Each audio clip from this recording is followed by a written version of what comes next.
Assalamualaikum Bapak Ibu semuanya dan saudaraku. Mari kita berkebun, tentu dengan berkebun tanaman buah. Yang di depan kita salah satu contoh tanaman bibit tanaman buah yaitu kelengkeng. Karena kami masih pemula dalam belajar untuk memperbanyak tanaman buah dengan cara vegetatif, salah satu contoh teknik yang kami gunakan yaitu sambung susu pada awalnya. Karena kami masih pemula, masih banyak belajar dan masih mengalami kekurangan ataupun kurang sempurna dalam praktek sambung susunya. Karena kami memiliki tujuan untuk memperbaiki mutu sebuah tanaman buah ini secara vegetatif buatan, tentu ada banyak cara teknik yang lainnya, misalkan okulasi, sambung pucuk, cangkok, top working, dan sebagainya. Pada awalnya kami memiliki rencana sambung susu pada tanaman kelengkeng ini karena hasilnya kurang sempurna. Dengan batang yang kami pegang ini membusuk, kering, maka dari itu tanaman bibit ini mirip dengan sambung pucuk. Walaupun bisa berhasil tumbuh dengan tunasnya, dengan hasil seperti ini kurang sempurna kalau kita dibilang secara sambung susu, karena batang bawahnya terlalu kecil dan batang bawah atas bisa besar. Jadi kalau tidak kita bantu dengan batang berdiri itu kayu, mungkin sudah patah. Jadi, dengan tujuan yang di bawah ini harusnya keluar akar, karena membusuk jadi tidak jadi membuat sambung susu, jadilah sambung pucuk.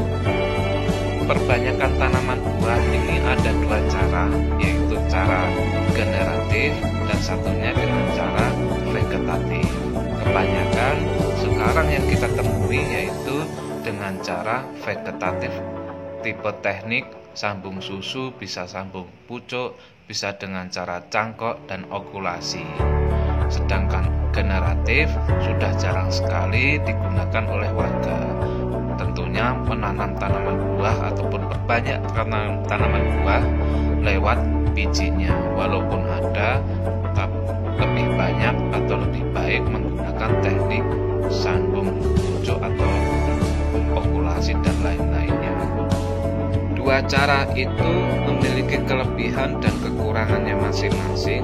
Misalkan kelebihan pada secara generatif, salah satunya dengan perakarannya yang banyak kuat, jadi tanaman itu tidak mudah roboh ketika terkena angin kencang.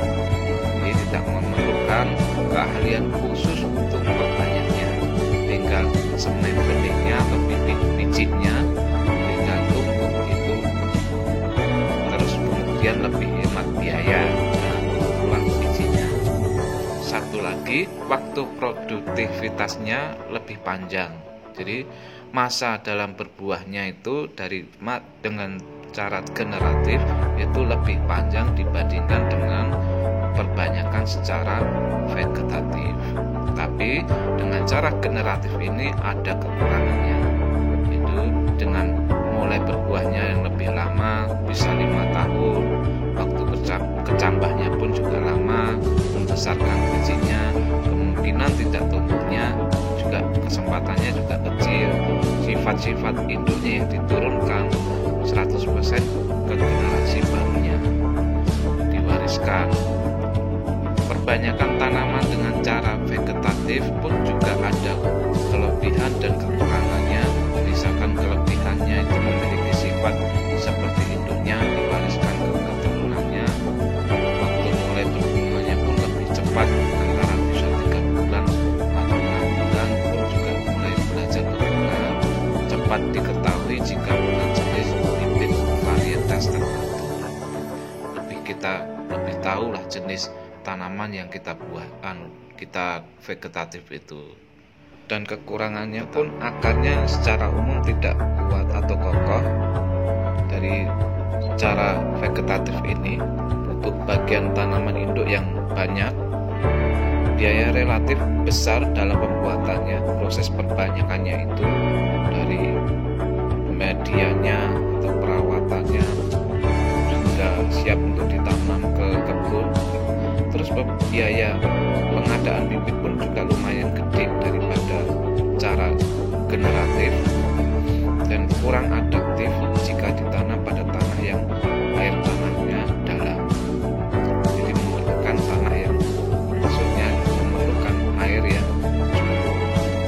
Dengan cara vegetatif ini harganya lebih mahal dibandingkan kita menggunakan cara generatif.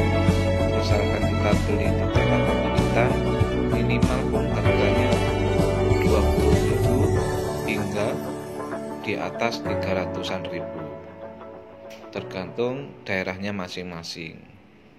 Di tempat kami pun bisa ada yang minimal 75.000 atau 125.000, bahkan harganya bisa di atas itu 350.000, bisa jutaan, tergantung ukuran tanaman dari pohon itu sendiri. Ini contoh